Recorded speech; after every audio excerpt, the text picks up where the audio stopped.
the most important ideological day in the Russian calendar, as Russia and its allies, the people across this nation, pay their respects to the millions of Russian soldiers and people from all walks of life who lost their lives in what is described here as the Great Patriotic War, the Second World War.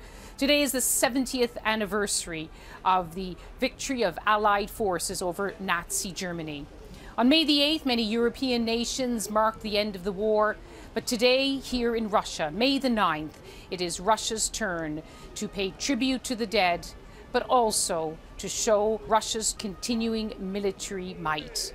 Today's parade was attended by some 20 world leaders, but President Vladimir Putin had invited more than 70, hoping that leaders from the West would also join him today, in remembrance of a day when he and his Western allies had stood strong against the threat posed by Nazi Germany.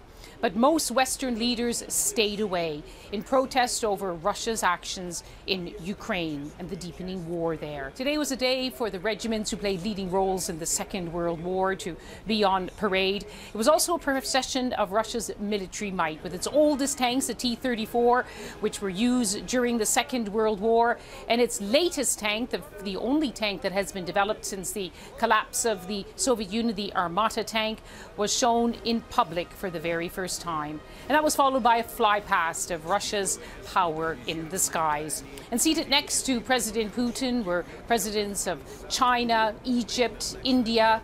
Cuban president was here, the president of Zimbabwe, but many countries in the West were represented only by ambassadors. Britain was represented by Sir Nicholas Soames, who is the grandson of Britain's wartime leader, Winston Churchill.